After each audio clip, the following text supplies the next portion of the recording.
to this committee, the Governance and Audit Committee of the 11th of December. Before I start the business of the committee, I need to read out the following. May I remind everyone present that the meeting is being live streamed as well as recorded via the internet, and this recording archived for future viewing. Could all participants please mute themselves when not speaking in order to avoid any background noise or feedback when other participants are speaking. If a participant wishes to speak, can they please raise their hand in person if sat in the chamber, or use the remote raise hand function. If a participant raises their hand via the remote function and is not subsequently invited to speak by the chair, could they please turn their cameras on to indicate or place a message in the chat function. When invited to address by the chair, please could all participants ensure that their microphone and camera is on to ensure that they can be seen and heard when actively participating. If this is not possible for any reason, please bring this to the attention of the chair and or the Democratic Services Officer as soon as possible. Please ensure that all debate is raised verbally and not via the chat function for the sake of the recording. The chat function may be used to highlight any technical issues and or to grab the attention of the chair of the Democratic Services Officer. If any participant has difficulty hearing or being heard when they address in the committee, then they should let the chair or Democratic Service Officer know. Okay, obviously this is the first meeting of this hybrid system. So welcome everyone who's in the chamber and welcome everyone at home. So if we go to item 1 of the agenda, which is apologies for absence, I understand there are a couple. Gareth? Yeah, thank you, Chair. Councillor Pam Drake and Councillor Mark Cooper. Thank you, Chair. Thank you very much. Next item, number 2 on the agenda, are the meeting minutes of the meeting held on the 23rd of October 2023 and the special meeting on the 16th of November 2023. These are for correctness only. Someone prepared to move that they're correct record? Thank you, Councillor Goodjohn. Can I have a seconder, please? Thank you, Nigel. Anyone against? No, thank you. That's carried. Item 3 on the agenda then is to receive any declarations of interest and the nature of such interest under the Council's Code of Conduct. Can any member indicate whether or not there are any? No, none shown. Thank you. Item 4 on the agenda are the references. The first one is the reference in regards to the Deprivation of Liberty Safeguards Team Annual Update, Healthy Living and Social Care Scrutiny Committee of the 9th of October 2023. And you'll see in the report there that it's been referred to this committee for us to just have a little look at. Okay, who's taking the report, please? Ian? Hi. Thank you. Good evening, everyone. I'm Ian McMillan. I'm the Head of Resource Management and Safeguarding within the Social Services Division. So I'm here this evening to present to you the annual update in respect of the Deprivation of Liberty Safeguarding Team. And for the remainder of this presentation, I'll refer to that team as the DOLS team. I'm joined this evening by Natasha James, who's the Operational Manager for Safeguarding and Service Outcomes, and Natasha's the Chair of our Partnership Management Board. And following the presentation, we'll be able to answer any questions that you may have. So the purpose of the report is it's relatively straightforward. It's to provide an annual overview and summary of the activity within the DOLS team. This area of work is currently on the Corporate Risks Register, so the report itself focuses on the resource and capacity issues within this area. You'll note that when the original report went to the Healthy Living and Social Care Scrutiny Committee, there were 3 recommendations in that report. The first one was that the committee consider the continued implications of the Cheshire West judgment. The second was that the Scrutiny Committee had awareness that the Welsh Government had announced the planned implementation of the liberty protection safeguards being indefinitely postponed. and the third was to refer the report to this committee for consideration. So just in terms of the background of the report itself sets out a brief summary of the Cheshire West 2014 Supreme Court judgment and the impact that it has had in respect of the threshold of whether an incapacitated adult is deprived of their liberty. And as the report highlights, the ruling effectively lowered that threshold for what constitutes deprivation of liberty in care. So it's meant that many more people have fallen within that threshold. So here in the Vale, we host a regional team. So we host that team on behalf of ourselves as a council, Cardiff Council and Cardiff and the Vale Health Grounding Board. These arrangements were overseen by a partnership management board, and as I've already referred to, Natasha chairs that board. In terms of the functioning of the team coordinates DOLS assessments, those DOLS assessments that are requested by the managing authorities, and it also provides an advice and support to health and social care teams in relation to the Mental Capacity Act and to DOLS related issue. The team also provides training for care homes and for hospitals. So in terms of the key issues for consideration within the report, as I've referred to, we've been anticipating that liberty protection safeguards would replace the DOLS legal framework during the financial year. However, following an announcement by the Department of Health and Social Care on the 5th of April, this introduction has been indefinitely put on hold. It's certainly been put on hold for the lifetime of the current Parliament. The rationale behind that was that the government felt that there were more crucial priorities in health and social care that needed to be focused on at this point in time. The legal liberty protection safeguards would have meant some quite significant changes. It would have led to an extension of rights, including the right for an independent mental capacity advocate and for non-means tested legal aid for challenge and authorization. And we've been planning to adapt to those new changes, and we were due to undertake a review of the team and the service during this financial year. The change in policy has taken away the urgency of that review. However, we do still plan to undertake a review of the team during the next financial year. The table at 2.2 sets out the number of urgent applications that the team has received. You know, but a significant majority of those come from the health board. That's to be expected. It's due to the nature of the setting and the needs that individuals often have when they're in hospital, and the deprivations that need to be put in place whilst they receive assessment and treatment. I just wanted to make you aware that we continue to have a year-on-year increase in applications, so this remains an area of pressure for us. The table at 2.3 sets out the number of standard applications that the team have received during the year. And then the report sets out the distinct types of authorization requests the legal framework require managing authorities to make. And you'll notice the variation in timescales dependent on the request that's made. 2.8, that section sets out that the team has been supported by additional funding from Welsh Government, and that support has been in place to help agencies across Wales clear the backlog that had built up. And that funding has now been placed for 3 years. The figures for the number of assessments per year that have been outstanding for the regional team are set out in the chart at 2.10, and that demonstrates how those figures have been reduced. I wanted to highlight how important the additional funding is that we've received from Welsh Government and the difference that it's made.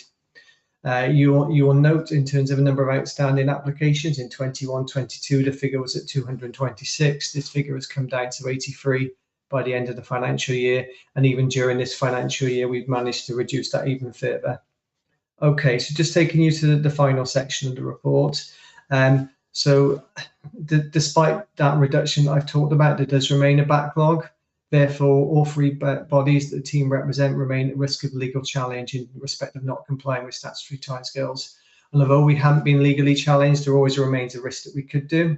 There's also a risk that an individual could potentially be left in an unsafe care arrangement without appropriate safeguards being put in place.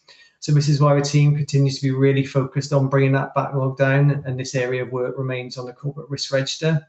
The risk is currently assessed as static and is forecast to remain at that level. So that's a summary of the key points in the report, Chair. Natasha and myself can now take any questions that you may have. Yes, thank you, Ian. Thank you for taking everyone through that report. Very grateful. Over to members then. Are there any questions?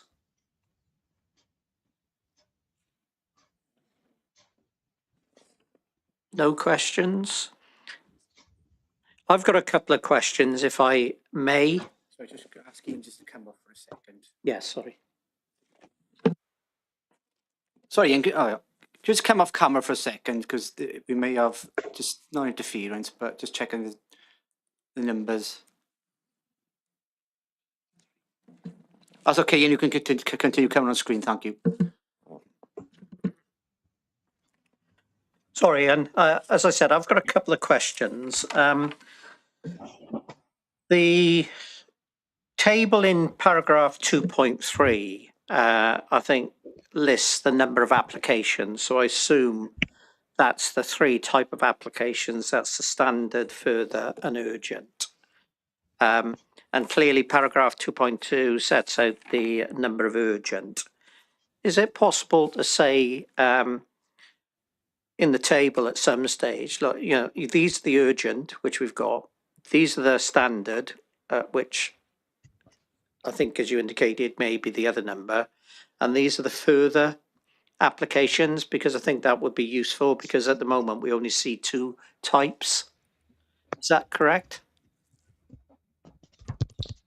Natasha, do you want to come in? Yeah. Hi everyone. I'm Natasha James. Yeah, absolutely. I mean, for this report, I simplified it somewhat rather than breaking down for each type. But in our quarterly reporting, we do break it down by type. So that's, yeah, I can do that. That's easily achieved. Thank you, Natasha. That would be very useful, I think. In paragraph 2.8, obviously you've got the issue of funding being agreed till, I think it should be 23-24, not 23-34. If Welsh Government give you 11 years worth of funding, I'd be whooping it up by now. But you know, that's one minor point. What does concern me is if that funding is reduced. And I think you've indicated that in the report. So is there any indication, firstly, when Welsh Government will advise you of the funding is either withdrawn or is being put in place? The reason I say that, because obviously what you don't want is the numbers to continue to grow then if the money, and I'm sure that in the budget round, consideration will be needed to whether you keep those roles in place or not. And if the funding is withdrawn, is there likely to be a significant impact on dealing with these again? Because clearly, if you look at the figures for 21-22 and 2020-21, you know, they're quite substantial. And what concerns me, even now, there are 82 outstanding. I don't think it was 83. I think my maths added up as 82. There are 82 still outstanding. And that does give me some concern again in regards to the risk to the authority and the risk to the Cardiff University Health Board, because there is a risk then of challenge. And I assume these people have been that had their liberty taken away for longer than's required by law. Is that right? Yes. So shall I answer the funding question first? Yeah, thanks. So although we've not been given formal indication of 24-25, we have had it confirmed that funding will be available 24-25. But you're absolutely right. If after that time that funding is no longer available, then you know we really do have to look at how we use our resources in the best possible way. The issue is, hopefully we are, as the report says, we are reviewing some of our structures, and there's also conversation going on with Welsh Government in relation to some of the elements of LPS that would make the DOLS framework not so unwielding. And what I mean by that is that we may be able to utilise some elements of the practice in LPS that was looking at streamlining that system, still making sure that individuals and, you know, ensuring they're lawfully deprived of their liberty, it is the paramount consideration, but that some of the processes and maybe some of the bureaucracy around the process we could be stripped back. So we're hoping that those kind of conversations and some of that change in process could happen. And yes, in terms of those that are outstanding, will be outstanding outside of a prescribed timescale. So that the risk and the challenge is there. We use a national prioritization tool, so we try and prioritize those that are the highest need, medium, low, but we can't do all of them within the prescribed timescales. Thank you for that, Natasha. But clearly 82 people outside the timescale isn't good enough in reality. If we've removed their liberty and they're still removed, then there are, serious risks, not only to the authority, but to the individual themselves. So, no, thank you for that. Okay, if there are no other questions, are there any comments?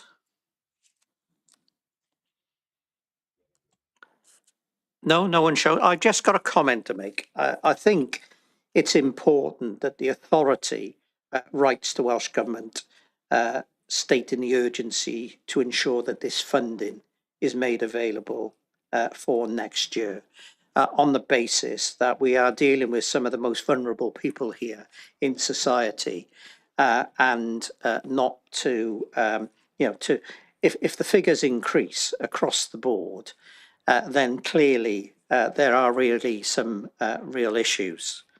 The second point that goes to this is, Welsh Government pushing this into the long grass until the next election, in my view, is quite concerning, because to remove someone's liberty, is a drastic step. If anyone's been arrested ever, and I'm not saying I've been arrested, but to take away someone's liberty is quite frightening, actually. And again, we've got these individuals who've had their liberty taken away for possibly 21 days, maybe 42 days.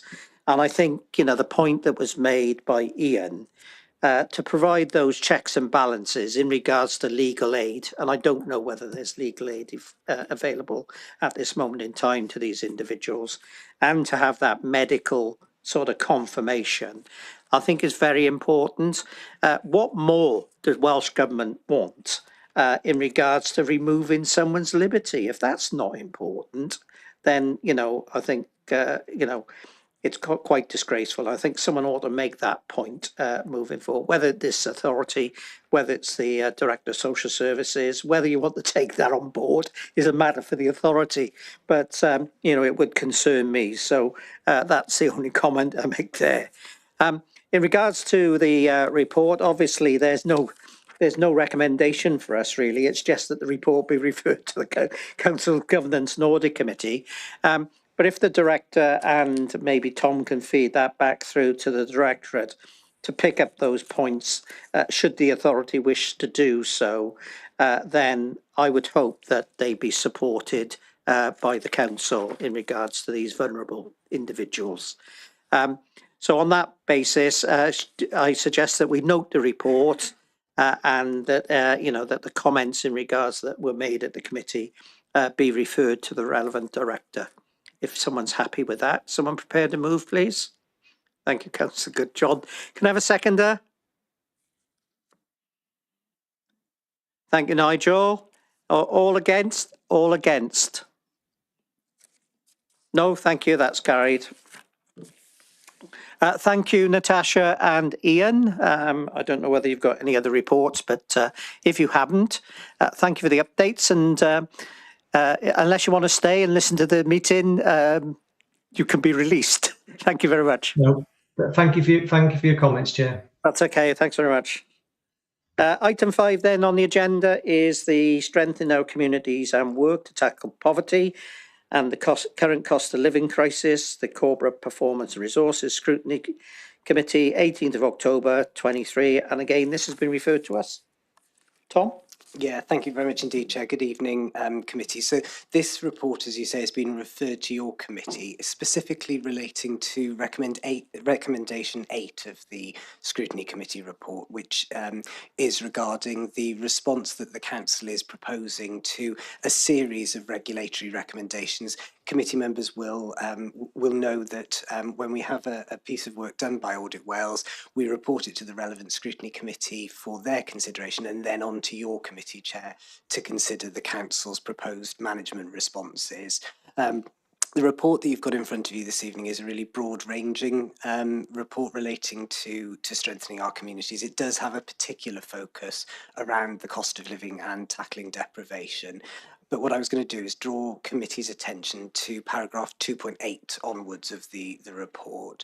And that's the section of the report that introduces 3 national reports that Audit Wales have undertaken over the last 18 months or so, focusing in on tackling poverty. And also one Vale Glamorgan Council specific report that came to this committee previously, that was published in 2021, and that related to third sector partnership working. And what we're proposing in the report that the Scrutiny Committee considered in October is that we approach these 4 audit reports as an integrated package of work. It doesn't make sense to approach them on a report by report basis, because actually the focus on them is around 2 things. Initially, tackling poverty, but more strategically about how we develop our relationship with others, including the communities that we're here to serve. So the report itself outlines for you, Chair, the main recommendations from each of the national reports. So the first is around a report called Time for Change, Poverty in Wales, which was reported in December 2022. And we've made some significant progress, and work continues on the recommendations which are contained in the Appendix A. The second of the reports is titled A Missed Opportunity, Social Enterprises. That was published in December 2022. And for local authorities across Wales, the overall conclusion was that local authorities weren't working as effectively with social enterprises as they could be in terms of maximising impact, making better use of resources and improving services for people and communities. And it goes on to make a series of recommendations relating to the completion of a checklist, undertaking some self-evaluation, and then developing an action plan.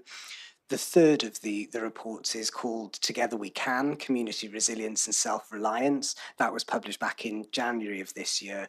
And that's the third of the national series around challenging poverty. Again, the overall conclusion of the report is that local authorities face a challenge and uncertain financial future, but also find it difficult to empower people and communities to be more self-reliant and less dependent on directly provided services. And again, the report from the auditors go on to make a series of recommendations around some self-evaluation, again a checklist, and then developing a series of actions with targets that we can then be monitoring ourselves against. And what you can see is a sort of common refrain there, that the reports require us to do a piece of self-evaluation and also to develop some actions and targets in response. But as I say, because they are all approaching the issue of tackling poverty and the cost of living crisis and developing our relationship with other people and other organisations, it makes sense to look at these as an integrated package, and that's what the report proposed to the Scrutiny Committee and that they were supportive of.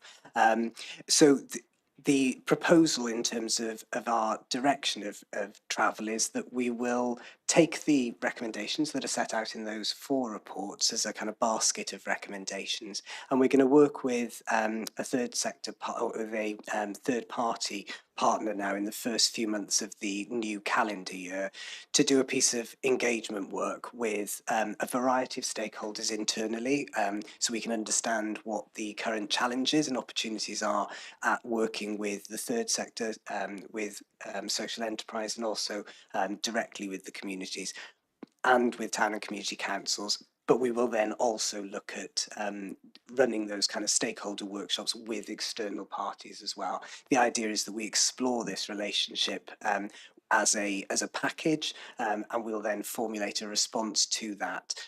That work is going to be reflected within the Strengthening Communities theme of the Council's transformation programme, which committee will be aware is part of the financial strategy, which is currently making its way through the scrutiny cycle ahead of publishing a draft budget in the early part of next year. So bringing it here this evening so that you can see the proposed direction of travel, Chair, And then once your committee has considered these, the report plus your comments will be referred on to Cabinet for their consideration and endorsement. You'll then receive 6 monthly updates against the recommendations.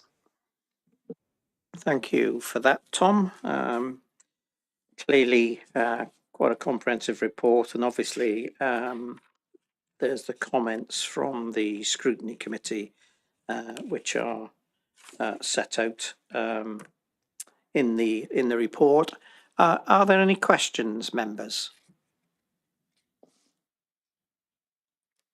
Councillor Goodjohn. Thank you, Chair. Regarding Appendix A, Recommendation 6, particularly what work is the Council doing at the moment in signposting our most vulnerable to partner organisations who can assist them in the cost of living crisis, and what work is being considered for us to do to further signpost our most vulnerable to those services, as there isn't much detail on the report. Thank you. Thank you, Councillor Goodjohn. In terms of the signposting, we've recently reviewed the content of the Council's website so that reflects the most up-to-date information. And what we've seen with the cost of living crisis is that the focus or the themes of that crisis have changed over time. So there's much more information now on the Council's website in terms of information around support for people's housing needs versus this time last year where we were seeing lots of interest in terms of people's energy bills in particular, albeit that information obviously still continues to exist there. We've also launched over the last couple of weeks the Council's cost of living reserve funded scheme that is open for small community grants of up to £2,500 to be awarded. I'm looking at those in the next couple of days, and I'm really pleased to see that we've had a significant number of those. And the purpose of that grant fund is to provide grassroots level support in our communities funded by the council in the same way as we saw with over 30 of the warm spaces which were serving thousands of people last year.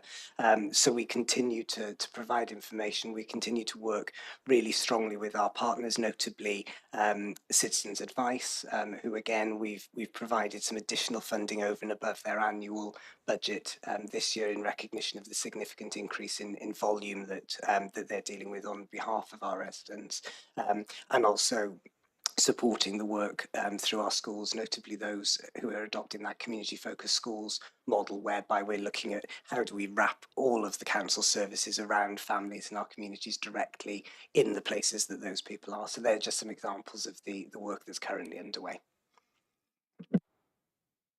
Thank you, Tom. Councillor Goodjohn. Can I ask then if there any consideration of work regarding C1V and our customer desk outside this building, as to signposting people directly from those contact points to, especially those who are most vulnerable, say in housing needs, to places where they can get support? Thank you, Councillor Goodjohn. Certainly something that we can definitely follow up. I'm aware that colleagues who are working within C1V as part of the Wellbeing Matters service who look at that kind of rounded picture of support for people in terms of social care, housing and other needs, already have that kind of approach, but there's definitely an opportunity, I think, for us to look at identifying some of the other services that might be indicators where people might benefit from that kind of work. And one of the things I should have mentioned is that we now have got a direct link to make referrals to Citizens Advice and vice versa, which seems to be operating well as well, but certainly something I can follow up with. Thank you. Thank you, Tom. Any other questions? Councillor Prothero.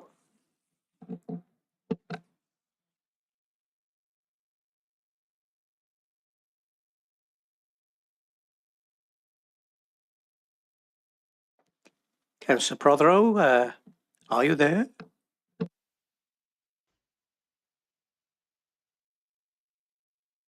Can you hear me? You came and gone, but you're back again. I'm back in the room. Marvellous, thank you. Tom, I'm going back to the Social Enterprises A Missed Opportunity report. And as we know, COVID was devastating for social enterprises, and in themselves, they do offer many solutions to our social value outcomes for the borough, and also in tackling local poverty. So, what I'm wondering is, do we have any plans with this work that you're proposing to support the sustainability of social enterprises going forward? Thank you. Thank you, Councillor Prothero. I think that gets to the nub of the conclusions of the Audit Wales report, absolutely, and the purpose of the work that we're proposing to do is very much that. It's to try and understand what the current barriers and challenges are that sector are experiencing, and equally then how as an organisation we can work more effectively to support their activity. I know it's an area of particular focus within the procurement strategy around social value, and that not for private profit motive is something that we're very keen to explore as an organisation. So yeah, certainly the work that we're looking to do in the early part of 2024 is going to do exactly that.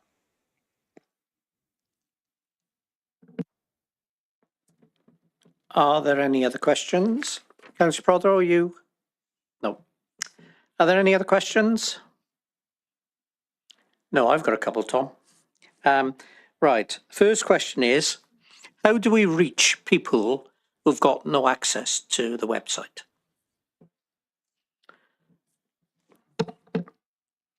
The council doesn't just rely on the website. We have the council's contact centre, Contact One File that Councillor Goodjohn referred to earlier, that handles a significant volume of queries to people. It's one of the really important reasons as well for supporting the work of warm spaces throughout the county as well, so that we have that kind of reach that's on the ground. I mentioned the work of community focused schools, and we were at an event the week before last in Cadoxton, looking at how we can support some work to get council services out across the Pencoitra schools cluster, for example, and there's a really significant role then for our reception points, our libraries, as well as then working with our partners to make sure that we're reaching people in the locations that they're existing in, rather than expecting them to come to us. It is really pleasing. We have a significant amount of traffic to the council's website. Obviously, there's an increasing number of people who are digitally enabled, but we are conscious that there are people who are digitally excluded, and the work of schemes like Get the Veil Online that are there supporting customers to get and residents to get access to the council's website digitally is really important as well. So it's a multi-pronged attack in order to make sure that information gets out to as many people as possible. Thank you for that, Tom. I do think we still miss individuals, we miss communities. I live in the rural Vale, and again, I know lots of people who are not digitally enhanced. They've got no computer, they got no website, and I think an issue Councillor Prothero picked up many meetings ago, that there is poverty in the rural Vale, and I think there's an assumption, I think, that information's getting out, and I can tell you information doesn't get out. And it's interesting about the community grants.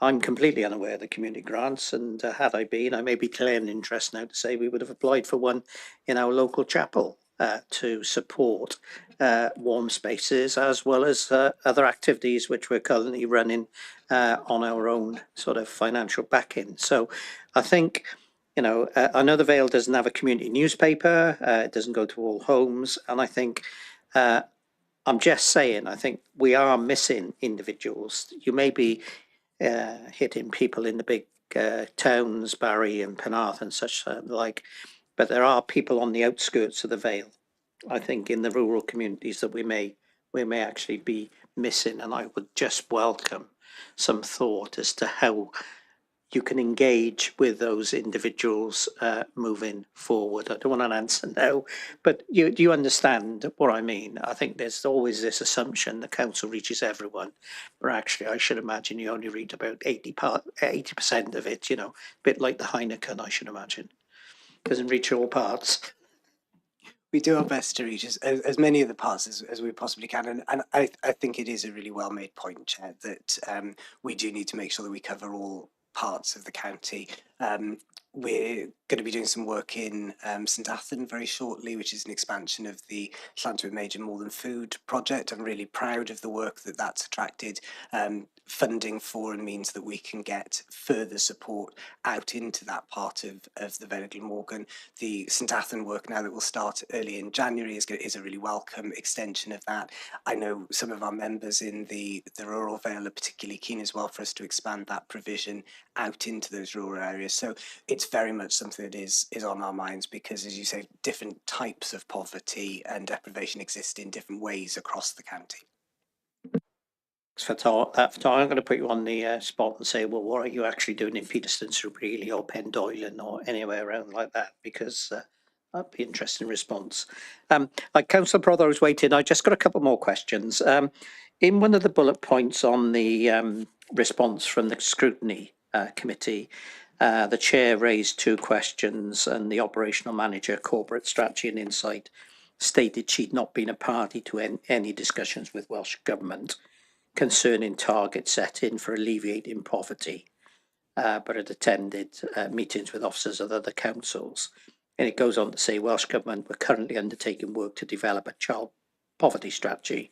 And further, do we know when that child poverty strategy will be made available? You know, is it likely to be this year, next year, or in 3 years' time? Because obviously, you know, the Vale will be spending its own resources endeavouring to undertake what it thinks right, and then all of a sudden something will come out from Welsh Government which may take you completely off kilter. So it'll be interesting to know when that strategy is coming out to you, so that obviously it can be adopted. Thank you, Jim. With your permission, I'll go away and find out on that one, and I'll come back to you. And my final question is on the on all the recommendations which have come out from Wales Audit, and again, you've done a comprehensive response in Appendix A, because obviously you've picked up the recommendation, you've picked up the proposed response from the authority, and then the proposed action, and then you've got progress, which you've done. That isn't done on any of the others, clearly. It just sets out the management response. And I think it would be useful to bring all that together at some stage, as you've said.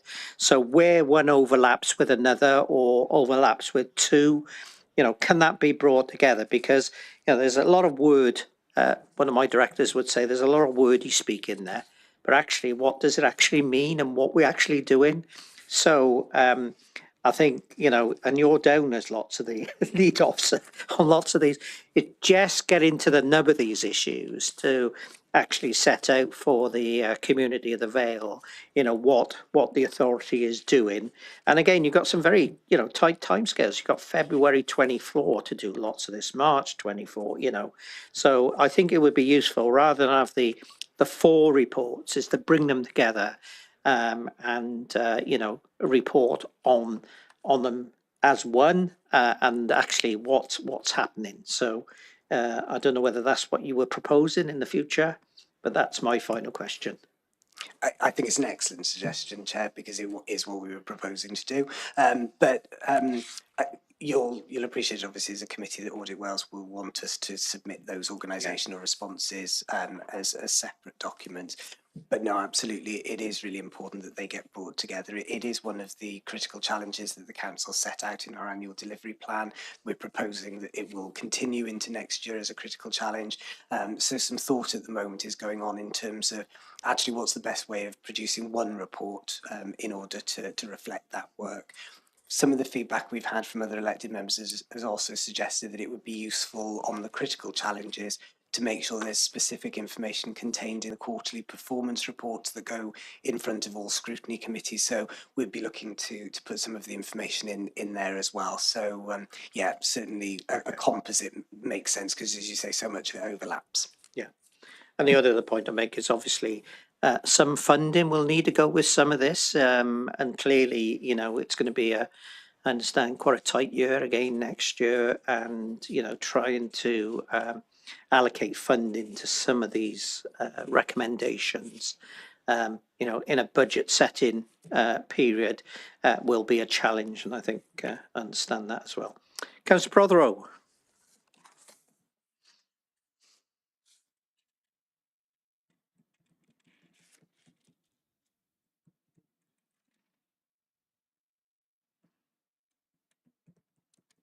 Are you there, Councillor Prothero? I am, yes, I think Lovely. so. Can you hear me? We can, and we can see you. Great. Oh, that's marvellous. Okay, so I just wanted to come back in on the comment that you made about poverty in the rural Vale. It is very tricky. You have to find the people. They don't necessarily come to you. How do we make sure that the messages of the support that is out there is shared? And I personally think that that's what we're here for. That's what elected members are here for. We are there. If you care about your people and you're an active ward councillor, you work with your community councils and you work with the Vale, and you're the kind of person in the middle of this. We most certainly in my rural ward have been looking at ways to alleviate poverty. We've set up a food hub ourselves. People are very resourceful. People will come out and they will help. And that's kind of how we're working this now. And I would say that, an active elected ward member should be there to support all of these issues. Thank you. Thank you, Councillor Prothero. What happens if you have an inactive ward member?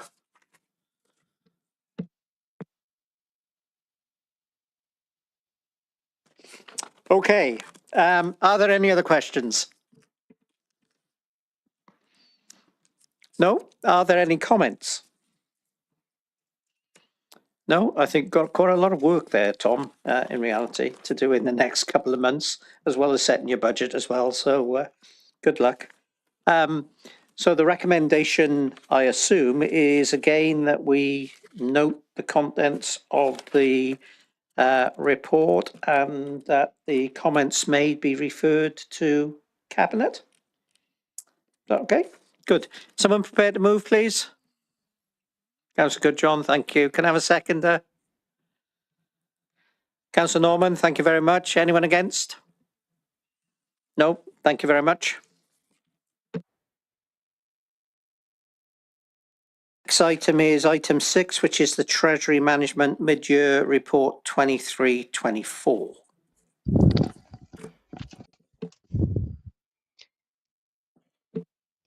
Good evening. So this is the mid-year Treasury Management Strategy report. So it's our Q2 monitoring report, but it's also a chance to check in with the Treasury Management Strategy and carry out a mid-year review. And this also gets reported to Council. So it went to Council on the 4th of December.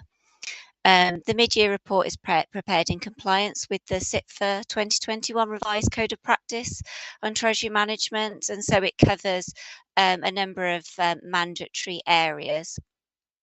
It has some detail around the economic update, so it gives us a detailed report around some of the factors that were driving the UK economy back in the period to the 30th of September, and also an analysis of interest rate forecasts.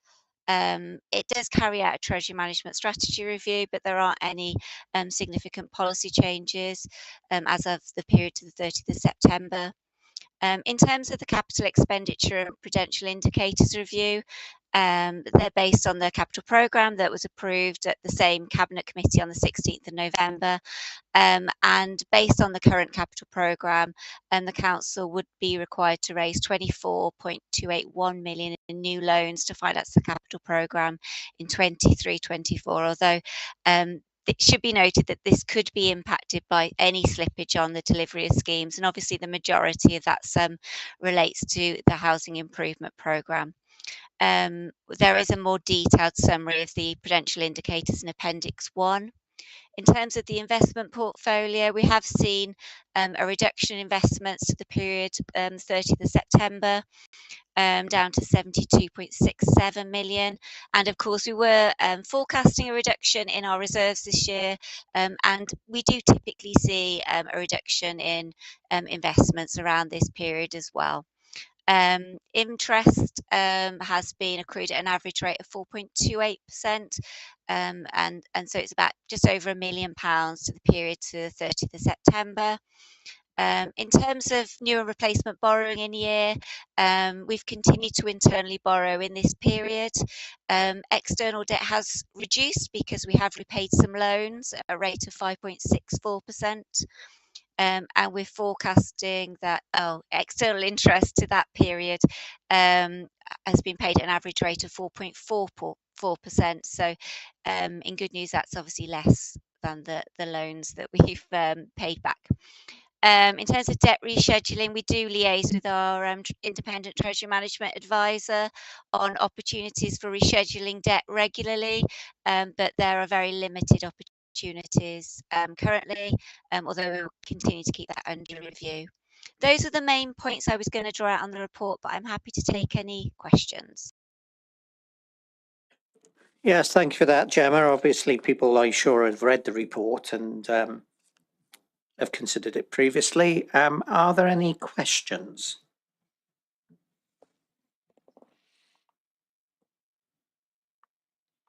No questions?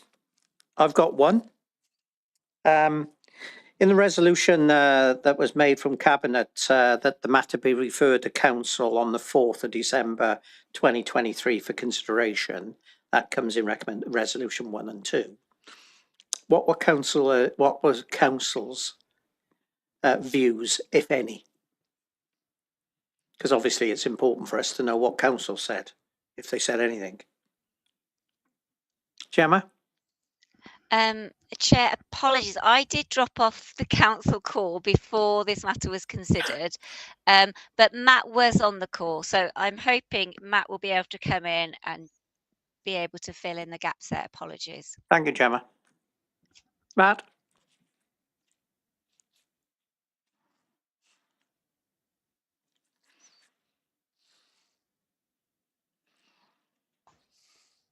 Apologies, I couldn't see myself, and that's because I didn't turn my camera on. Yes, there was limited discussion at council, and in truth, there's nothing of any significance to update you on this evening. So there was nothing come out, no comments, no consideration or anything, Matt? Okay, thank you. Are there any comments then, if there are no questions? No, if there are no comments, then I assume that we note the Treasury Management mid-year report for the 1st of April 2023 to the 30th September 2023, and we note the latest Treasury Management indicators as set out in Appendix 1. Someone prepared to move, please? Councillor Norman, did you move? Thank you. Councillor Nigel, seconded. Thank you. Anyone against? No. Thank you very much. That's carried. Item 7 then is the corporate complaints annual report 22-23.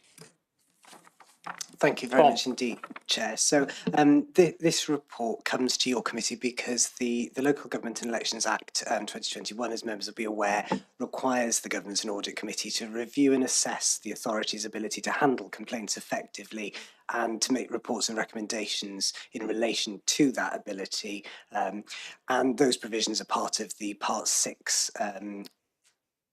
duties within the legislation for your particular committee. So we're bringing the report to you this evening. It's the 9th of the Council's annual reports under the current policy.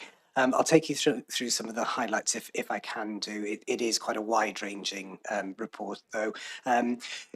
Firstly, following feedback from your committee last year, Chair, we've made some amendments to the content and the structure of the report.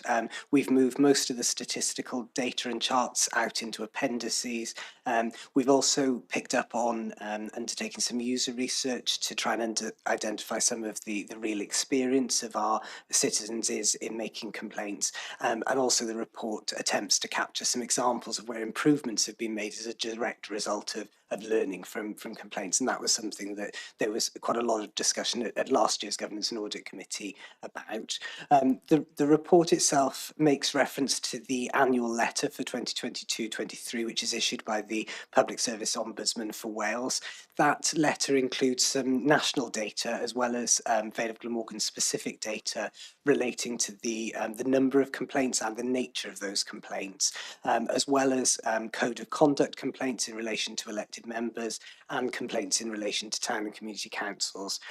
Social services complaints and compliments, as committee will know, are dealt with under a separate policy, but for information and context, we've included a summary within the report before you this evening. So in terms of the 22-23 performance, we've seen that the volume of complaints has returned to pre-pandemic levels.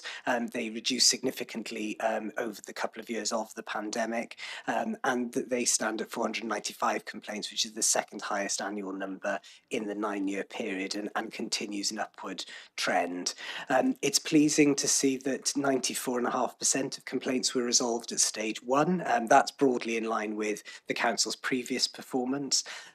Perhaps not surprisingly, the Environment and Housing Directorate generates the highest number of complaints each year. That's continued in 22-23, 343 or 69% of all complaints. But it does represent, excuse me, a reduction in terms of the proportion of overall complaints within that directorate as a proportion of the total. One of the things the report highlights is that there is a pattern of decreasing responsiveness to the handling of complaints. 59% of complaints were investigated within the target period that the policy sets out. 100% though of stage 2 complaints met the 20-day target.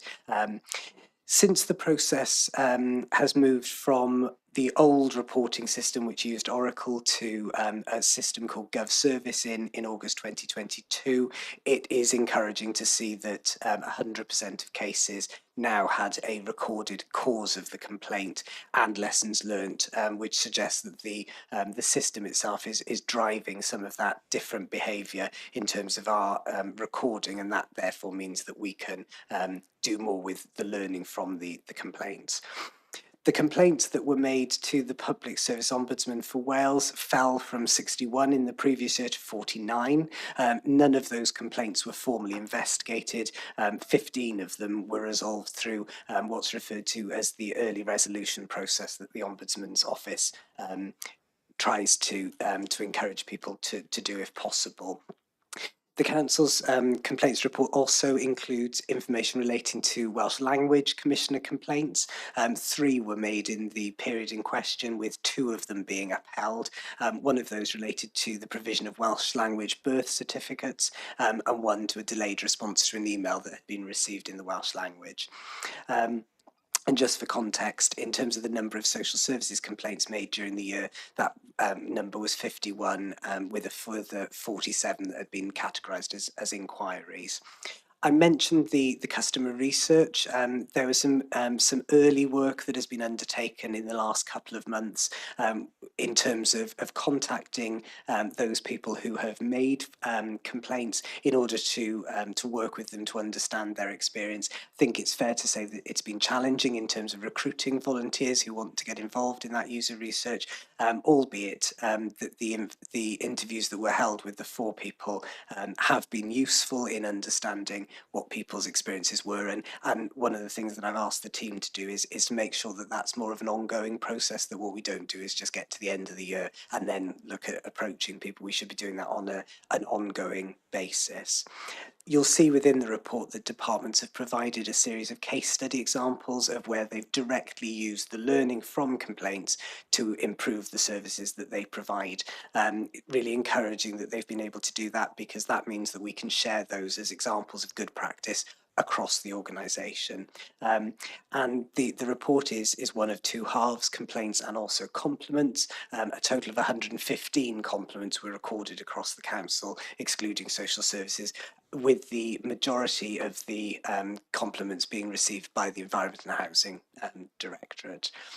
We've taken some activity over the year in response to the feedback from committee last year in terms of how we improve complaint handling, as well as the administration and reporting. So we've provided training via the Public Services Ombudsman for Wales to frontline staff on recognising and receiving complaints, and we've also provided some training via that office to managers on the principle of good investigation, so that we're training them to be able to investigate well.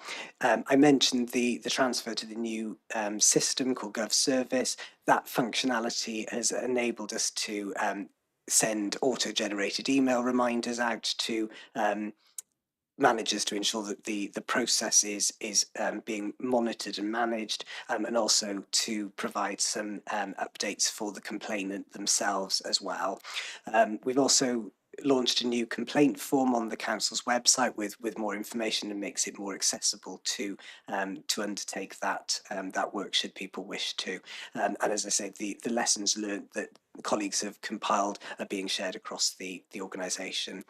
So just some areas in terms of future work. The focus of complaints should be on learning to improve. So we'll do more of that user research, as I mentioned, continuing to collate those service improvement examples to share across the organisation, continuing to work with services to make sure that the administration, recording and investigation is more closely done to timescales, and providing that data to managers on a regular basis, as well as including the information within regular reports such as the annual self-assessment report. So that's a really brief overview of a detailed report, but obviously happy to take any questions, Chair. Yes, Tom, thank you very much for that. Are there any questions, members? No questions? Matthew? Thank you, Chair. Tom, 2 questions on Appendix A, if I could. I guess I acknowledge you've said about the lessons you've drawn from the approach you've taken, and the fact the numbers are responding quite low. But I guess I just wanted to question then the reliance you place in, because it's quite an extensive piece on the findings from those 3 or 4 people. So what reliance are you placing on that as a representation of views going forward? And then to follow on, when you do your research next time round, are you considering other methods rather than phone interviews, whether that's email surveys, whether that's shorter, sharper methods? Thank you, Matthew. In terms of reliance, I'm not on the basis of that number of interviews placing a huge amount of reliance, but what I think it has been really useful to do is develop the council's approach to doing that user research and understanding what people's experiences are.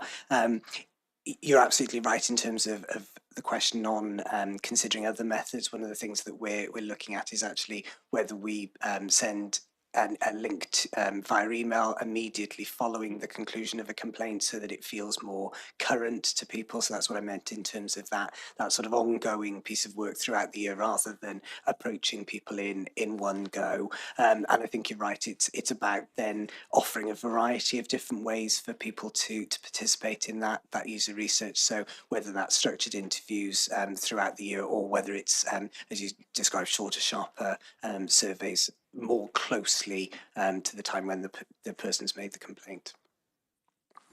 Thank you, Tom. Thank you, Tom. Are there any other questions, members? Any comments? Oh, is that a question, Nigel, or a comment? That's a comment, please, Chair, if I can. Yep, carry on. Just to say, I think to say thank you for the, you have put a lot of effort into addressing some of the concerns we did raise last year. I was particularly impressed to see the number of complaints where there was learning from it reducing massively this year, which was fantastic, and also the number of causes that you've identified in there as well. So I just wanted to say thank you for responding to the comments you made last year, and I appreciate part of that was due to the GovServe system being implemented.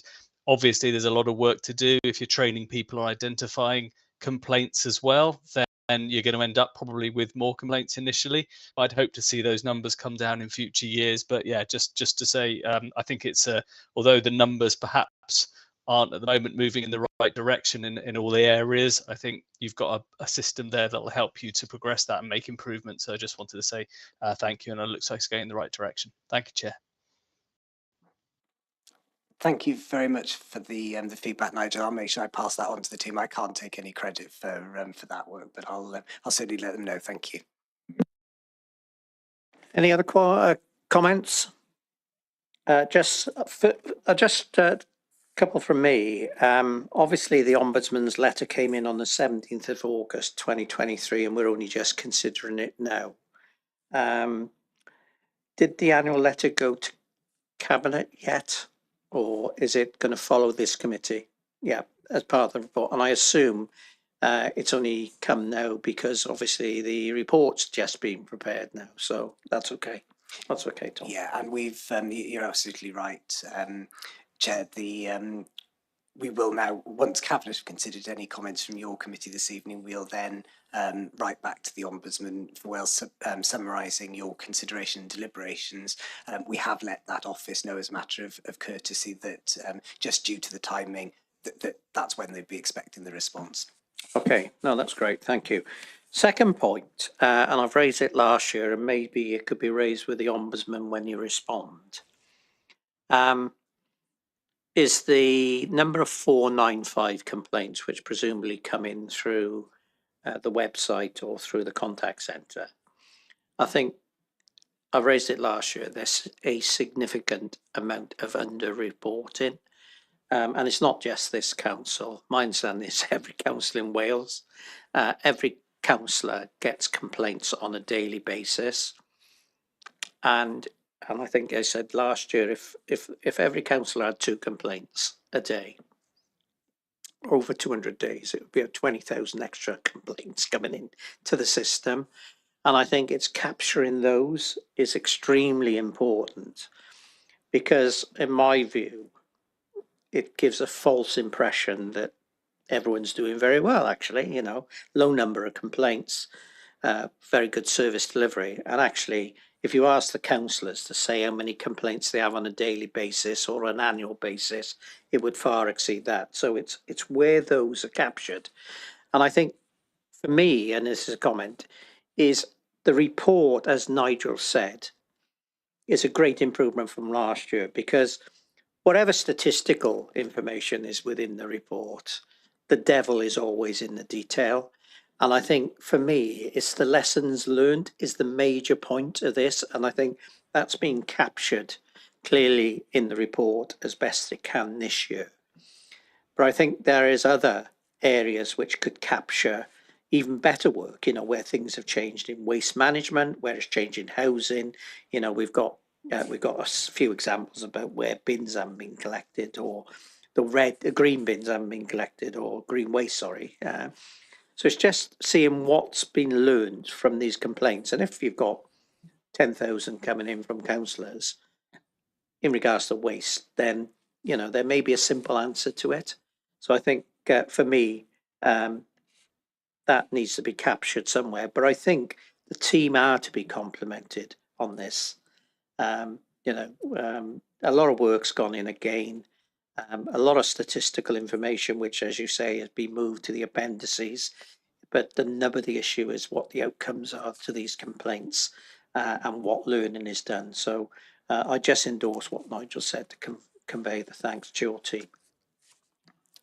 Thank you very much indeed, Chair. And one of the conversations that as a team we've been having actually is that this report obviously is about complaints lodged through the council's complaints policy, and somebody has to want to formally go down that policy. You're absolutely right that we have hundreds of interactions through things like the contact centre every day.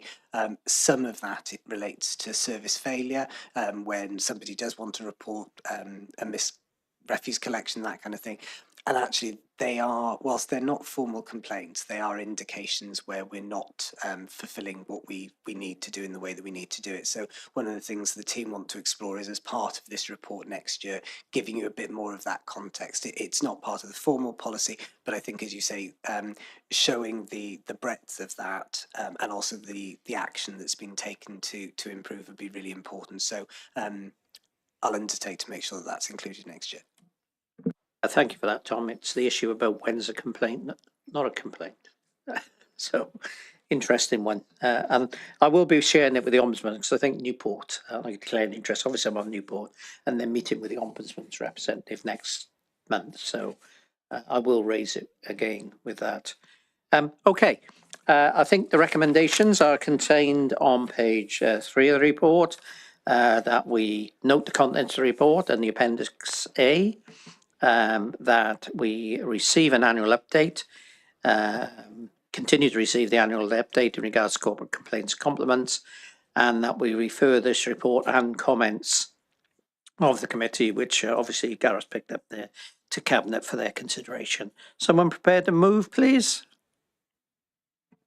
Nigel, thank you. Seconder, Councillor Norman, thank you.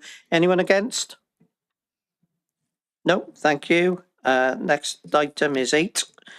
Report of the head of the Regional Internal Audit Service, progress against the Internal Audit Risk-Based Plan 23-24. Andrew. Thanks, Chair. Evening, members. So this is one of the regular reports we bring into your committee, and it is, as the Chair says, progress against the agreed Internal Audit Risk-Based Plan for 23-24. Members are asked to note the content of the report and the progress being made against that agreed plan. So this is a regular report coming into the committee, so hopefully by now members will be familiar with its format, and it will give you some assurance as members of the Governance and Audit Committee that our audit work is progressing, and that we can give you assurance based on your opinions that we are issuing, that there are appropriate governance arrangements, internal control environment, and risk management processes in place across all services of the council. So in terms of where we are against each quarter, the regional team has set out notional quarterly targets, which are set out in paragraph 2.2.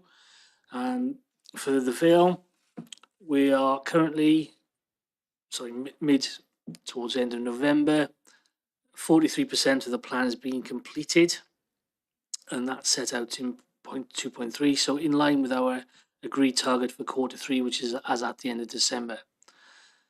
43% is compiled from final and draft reports which have been issued. That's set out in table 1, which also shows the number of audits which are in progress at the moment. So we're in a good position to move forward against those quarterly targets. Of the 30 reports that have been issued in draft or finalised, we've issued 6 substantial assurance opinions, 13 reasonable assurances, and 7 limited assurance. So there are more positives than the negatives, which again, hopefully will give members assurance that there are appropriate controls in place across the organisation. For the limited assurance opinions that have been finalised, they are set out in paragraph 2.6 with an indication of why we felt they were limited and had weaker controls in place than what were expected. And those related to libraries and digital equipment, officers' code of conduct, and adult placements, shared lives. What we've done this year as well, picking up on some comments from committee, is identified any audits which were included in the 22-23 plan, which were incomplete at the year end. They've been highlighted separately, so members can see how we're progressing against those. There were 21, and they're set out in Appendix B, but there's a summary on paragraph 2.8. So we've got some which have been finalised, some draft reports, some in progress. So we've got 45% of those reports identified or not done in 22-23, actually sent out in draft or finalised as at middle of November. One has been removed because the risk has now been mitigated in terms of our planning process, so that is no longer included in our audit plan. Of the work that we have undertaken, we've recorded 95 recommendations, 16 high, 42 medium and 37 low, as set out in Appendix A, and more detailed information will be provided in a report coming to you later this evening. So in terms of the overall plan, that's set out in Appendix A, Chair, which identifies all individual jobs which have been identified in the plan, with a subsequent opinion if we've sent it out in draft or finalised, and where it's been finalised, we've also identified the number of recommendations made. Happy to take any questions, Chair. Thank you, Andrew. Are there any questions from members?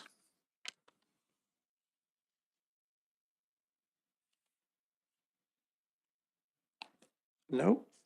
Okay, just a question for me, Andrew, with the paragraph 2.6 issues which you've put out there, which are libraries, digital equipment, code of conduct, obviously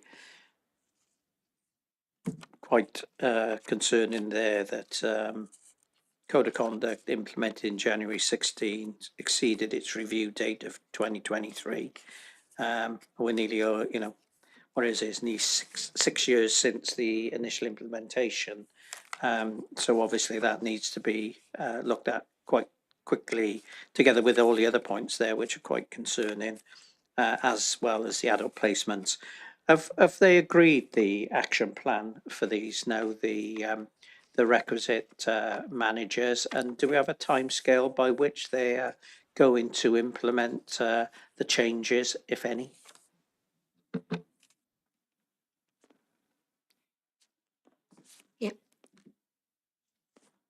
Okay, yes, they have agreed all the recommendations, Chair, and I haven't got the detail to hand, but we were happy with the dates that they gave us.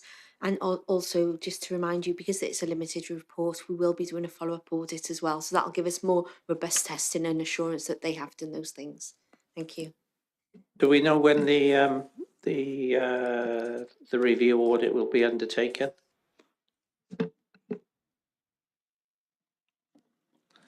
Chair, ordinarily, after we finalise the report, it will be within 6 months. But we can come back to you with some further information for each of those individual reports if the committee requires, along with the respective action plans, if that will give you further information. Go, Andrew. Tom? Just for committee's awareness, the code of conduct will be reported to the Council's Cabinet in January to conclude those recommendations. That's the amended code of conduct, is it? Okay, thank you. Are there any, if there's no questions, any comments? No, you see the recommendation then that we note the content of the report and the progress made against the 23-24 internal audit annual risk-based plan. Someone prepared to move, please? Thank you, Nigel. Can I have a seconder? Thank you, Councillor Norman. Anyone against? No, thank you. Item 9 then is the recommendation monitoring. Joan? Thank you, Chair. Good evening, everybody. I'm Joan Davis, the Deputy Head of the Regional Internal Audit Service. So the purpose of this report is to provide members of the committee with a position statement on the annual audit recommendations that have been made, implemented and outstanding as at the 24th of November 2023. Appendix A provides the detail to that. If I take you to Appendix A, towards the bottom of Appendix A can be seen the 2023-24 recommendations that have been made, and that's a total of 58 high and medium priority recommendations. All these have been agreed to date, 20 have been implemented, and 38 have a future implementation date which we've accepted. Towards the top of Appendix A, there's information on audits that have been undertaken pre-2023-24, where recommendations are outstanding or a target date for implementation is yet to arrive. More details of these are on Appendix B and Appendix C. So Appendix B provides the detail of the 7 recommendations which were made in 21-22 or 22-23 audits that remain outstanding. These are recommendations that management have been given the opportunity to provide a date. They were working towards that date, but that date has been exceeded. I'd just like to point out, though, since this report has been issued, 2 of the attendance and sickness recording recommendations have been completed, and officers have confirmed that work is ongoing on the other 5 recommendations that are within that appendice. Appendix C provides details of the recommendations that were made in 21-22 audits, but they still have a future implementation date. Both responsible officers have confirmed, however, that these recommendations are on track to be fully implemented in the timescales that they've provided. There's also 21 recommendations made that were made, in 22-23 audits that still have a future target date, and these are monitored. Any undue delays or issues identified when monitoring the implementation of these recommendations are highlighted to senior management and, of course, ultimately to this committee. Thank you. Thank you, Joan. Obviously, another comprehensive report. Any questions? Nigel?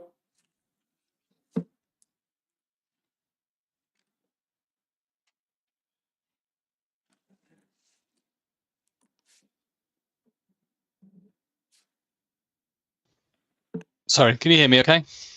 We can hear you. Thank you. Yeah, it was a question regarding the outstanding ones. Obviously, it's a bit concerning. There are some outstanding from quite an age ago. In the responses, I was looking through and I just noticed that some of them, take the first one, the corporate safeguarding one, the recommendation is regarding monitoring attendance, but then the agreed action includes a whole element around creating new learning material, which obviously adds a significant amount of time to completing the recommendation.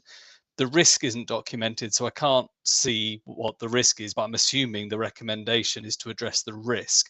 And I just wonder whether some of these are outstanding because management are actually going over and above what the response to the recommendation is and actually giving responses that are sort of significant tasks more, but aren't actually related to the risk, and whether that's therefore clouding the situation where they have completed or could have completed the recommendation much quicker. And I just wonder whether that's some of the issue that's coming through. And just really, I suppose the other question is what happens to chase these up with more significant ones like the cyber security one on page 123 of Appendix B that's now been outstanding for a year and nearly 2 years.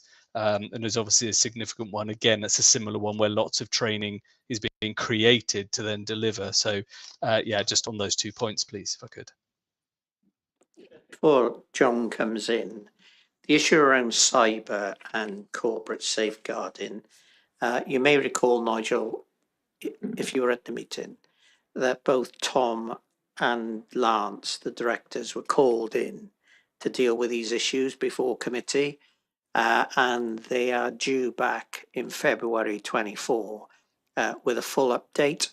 So they are taking them seriously, obviously, because Tom's had been outstanding since 22 or maybe 21 at some stage, I think, or certainly some have been 21. So they are being brought back before this committee in February 2024. So if that assists, I don't know whether Joan's got anything else further. Yeah, apologies, Chair, I'd forgotten that. Thank you. If I could just add as well, obviously we haven't been presenting this report to the committee for only about 12 months, so we're developing that. I think it's been learning as well for the auditors. You're quite right, Nigel, that the agreed action perhaps didn't fully relate to the recommendations in some cases, and so we have been sort of chasing our tails, if you like. We have learnt from that, and moving forward, the more recent recommendations, we do make sure that the agreed action does actually address the recommendation, and when we follow up, we're following up the actions to mitigate that risk that we've highlighted, rather than all the other bits of information that's put in there that may detract from there. So it has been learning, but we are trying to sort of fine-tune that, if you like. Thanks, Chair. And just to add to that as well, when we escalate it, we take it through to SLT, and they certainly take it seriously. So we've been in conversations with SLT how to move those particular recommendations forward. I think, Nigel, you've got a very valid point in terms of some of the action being taken doesn't always address the recommendations. So we're kind of making sure that does happen now moving forward, as Joan has explained. And we've explained that through to directors at SLT, so that they don't overdo or overcommit themselves in terms of addressing the weaknesses we've identified. And also, in terms of following it up, we've got a process in place within the team where the recommendation is followed up by the auditor. If no action is taken, it's escalated then through to the audit manager, which is Joan, and then will be escalated through to me. On chatting through with SLT, we've subsequently tried to improve that process where we will now include CC the directors in at a certain level, so they're at least aware of the issue we're concerned about, as opposed to totally reliant on the either operational manager or the head of service. There'll be awareness all raised at quite a high level. Thank you for that, Andrew. Any other questions? Any comments? I've got a comment to make in regards to those which are outstanding who are not appearing before us in February. Clearly, there are several outstanding matters here. Vehicle fuel management been outstanding since July 23. We've got the Ascola Derry and St Cyrus, is it, building compliance, which are outstanding and were revised in September, but still outstanding. Note what you say about attendance, sickness and that, and clearly if there is a matter outstanding there, that needs to be brought to the attention of the director. And more importantly, I'm just quite shocked in regards to pothole repairs, where we've got delay in getting policy approved. Now, people have had this 1 year and 6 months. Delay in getting policy approved as a recent change in operational manager. I'd be interested to know when the operational manager changed. Higher priority workload. Well, you know, the elected members who are on this committee, I'm sure, get complaints about potholes on a daily basis. And again, that will have a huge impact on the council's insurance in regards to claims where there are potholes. I can tell you there was a big one I hit tonight coming out of Gwerna Steeple, which gave my vehicle quite a shock. But there we are, I shan't raise that just yet. But I do think that these issues, you know, what is more important than pothole repairs and highway repairs? And I understand Highways Department have got lots and lots of things to do. But again, I think it needs to be brought to the attention of the director that if these aren't addressed by the February committee and dealt with, and we get a very shallow list of outstanding, those who've not appeared before us will be appearing before us, subject to members' agreement, because we just can't let these things continue to slip. So, all right, Tom, if you could refer that to the management team, because we just can't allow it to continue. Yeah, absolutely, Chair. And as Andrew was describing, SLT do review this on a regular basis. We saw it last week, and it is taken incredibly seriously. I've just been looking at the revised dates, and by February, all, if not, the majority, if not all of them, should be concluded. So I think we can take that as an undertaking to communicate with our colleagues. Thanks, Chair. And in addition to the change in policy of our recommendation of chasing up, with our reports, we've got a process in terms of discussing our draft reports with the operational manager, sending through the final version to head of service. We now, if there's any concerns or recommendations that we need to make directors aware of, they'll also be getting a copy of our finalised report. It's lovely. Thank you for that, Andrew. And obviously, these recommendations need to have teeth. And mark my words, for as long as I'm chair, they will have teeth. But again, it's improving service delivery for the customer out there. It's, you know, and for the directorate. So thank you for that.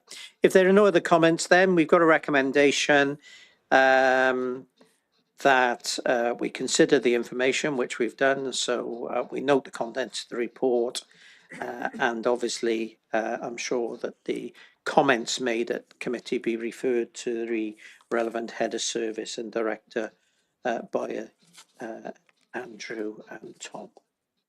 Someone prepared to move, please? Thank you, Nigel. Can I have a second there? Thank you, Councillor Norman. Anyone against? No, that's carried. Thank you. Item 10 is the final Governance and Audit Committee annual report 22-23. Andrew? Thank you, Chair. This is a report that's already come through to Governance and Audit Committee in draft form. Comments have been taken on board and incorporated within this finalised version. So members are fully aware of the content of the report and have had an opportunity to comment on it. This relates to 22-23 and your annual report to demonstrate how effective the Governance and Audit Committee has been. The recommendation is for members to consider and endorse the finalised report and for it to be presented to full council for them to consider and to endorse the report. Happy to take any questions, Chair. Thank you, Andrew. Any questions, members? Hopefully people had the opportunity to feedback, because that's what they should have done after last committee. No questions? Any comments? No? Okay, see the recommendations then that basically the council committee endorsed the final Governance and Audit Committee annual report 22-23 and recommend its presentation to council, and that item 2 again is the report presented to full council for them to consider and endorse the report. Clearly I just need to know whether I need to be there or whether Tom you'll be presenting it or Andrew presenting it. Just let me know if you just need me to be in the background somewhere. Someone prepared to move, please? Thank you, Matthew. Second, Councillor Norman. Thank you. Anyone against?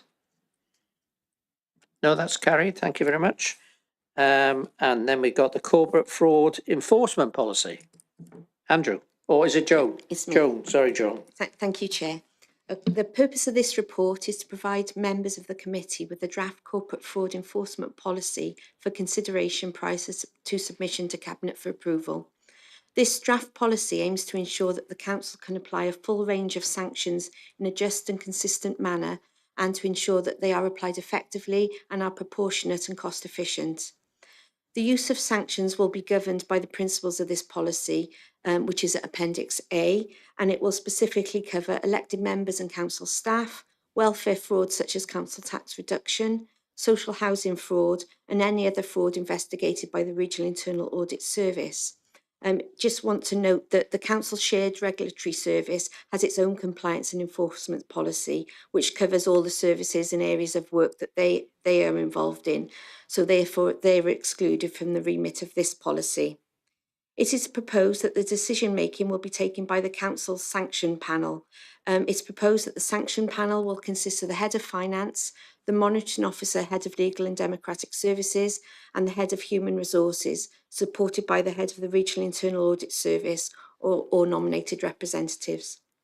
The intention is to positively promote this policy as well as the outcomes of any prosecutions, as it is hoped that that may deter others from fraudulent activity. The annual corporate fraud report will capture the cases that have resulted in sanctions and prosecutions, and that comes annually to this committee. Annex A to the Appendix is a decision-making process in respect of welfare benefit fraud. This annex outlines the sanctions available in these circumstances and the conditions to be satisfied, including financial limits. It also should be noted that if DWP benefits are involved, a joint working case may be undertaken and either authority could then take the lead. Thank you. Thank you, Joan, for that. Any questions? Nigel? Thank you, Chair. It strikes me that the success or failure of this policy or implementation of this policy partly falls on the quality of the investigation undertaken, and that's covered in section 4. I think the rest of it's really comprehensive. My question is whether there should be any mention of training or who is able to undertake those investigations and whether they have sufficient knowledge and expertise to do it, because obviously there's a lot of legislation there, and I'm sure you've got the teams in place to do that, but I just wondered whether something should be in there around who did the investigations and training or relevant qualifications to enable them to do that. Thank you. Thank you, Nigel. Joe? Yes, thank you. We have got one corporate fraud officer who's very experienced, particularly in welfare fraud. He's worked with the DWP and another authority doing that particular thing, and he's fully qualified in that line of work. In addition, obviously, a lot of internal investigations go through the internal audit, and there's qualified staff within our section that can do this. But we can certainly consider if you need more detail in the policy. Yeah, thank you for that, Joan. I don't know whether Nigel would agree. Maybe there needs to be a statement in section 4 to say there are qualified individuals in the council to carry out the investigations. Whether that would satisfy Nigel, because it then sets the scene.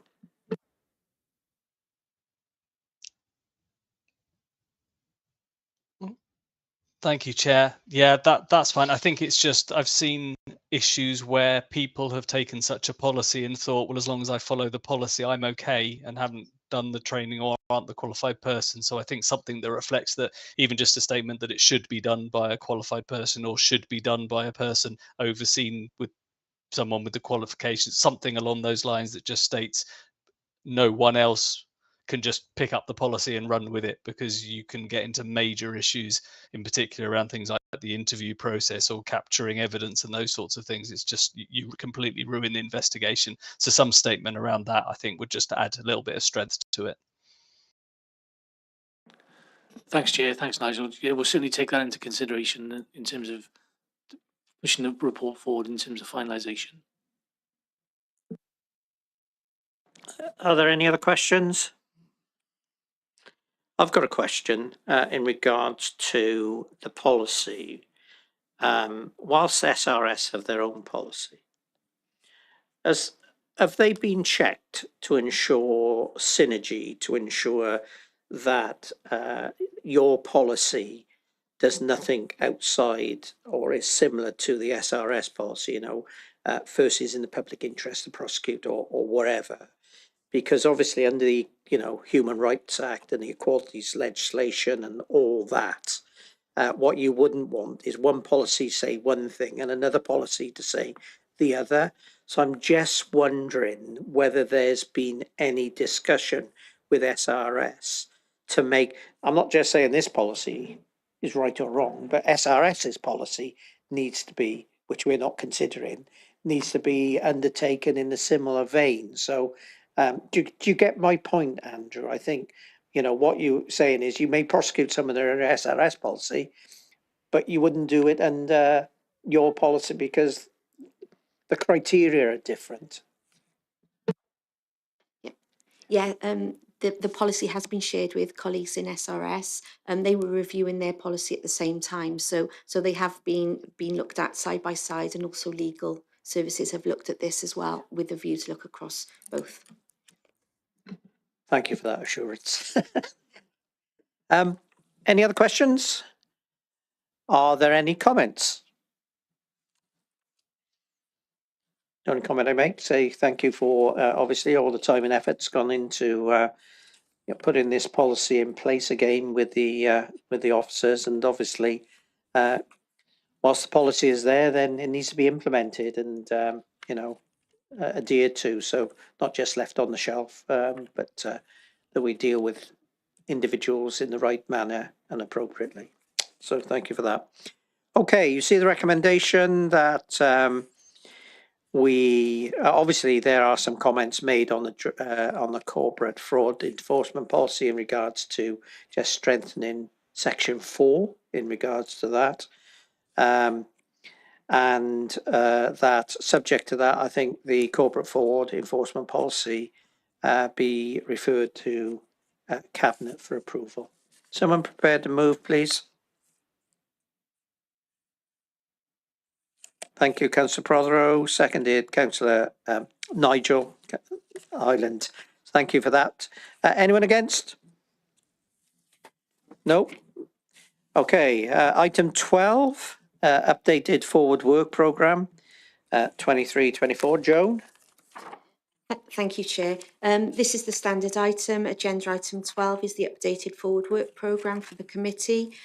Please note the next meeting is the 5th of February 2024, and the proposed agenda items are in the table within the report, and Appendix A has also been updated to reflect the decisions made in previous meetings. Thank you.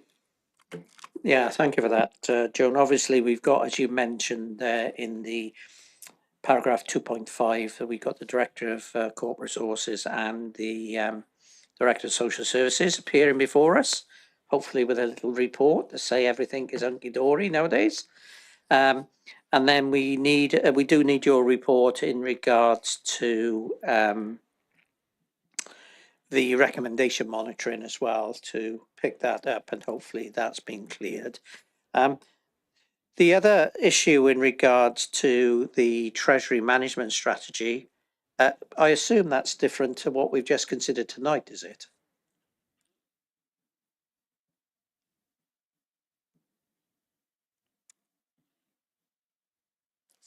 Yeah. Yes, Chair, it is. That's specifically around the strategy. Okay. What you've had tonight is an update, 6-month review in terms of where they are, in terms of performance. Okay, that's lovely. And I see that we got Audit Wales coming. Hopefully, we've missed Audit Wales tonight, haven't we? You know, there we are. Okay, so oh, Matt, questions, Matt. Hi, just adding to Andrew's comment. So that's normal practice.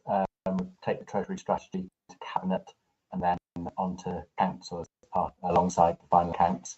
But good practice and practice that's been here the last few years is that we'll review it to committee first. Okay. Okay, if there are no questions, are there any comments? No? Okay, if we go to the recommendation then, the recommendation is that we note the forward work programme and we endorse the schedule of items for the next meeting on the 5th of February 24, and obviously we confirm the list of people we'd like. Tom and Lance with an appearance again with a little report, an executive report if we can, that'd be great. Someone prepared to move, please? Councillor Norman, thank you. Can I have a seconder? Thank you, Nigel. Anyone against? No? Okay, thank you for that. That's carried. Then item 13 on the agenda. Any other items which the chair has decided urgent? There are none. And then we could go into part 2, but we're not going to because there are no other items which I've decided urgent. Before I close the meeting, can I thank everyone for and the officers and the members for their contribution this year in regards to audit and governance and audit committee, which I think has been extremely beneficial and constructive. And can I wish everyone the compliments of the season, and we'll see everyone in the new year. So thank you all very much and good night. For those who've got to go home, have a safe journey home. And for those of you at home, enjoy Coronation Street. Thank you very much. Good night now. Good night.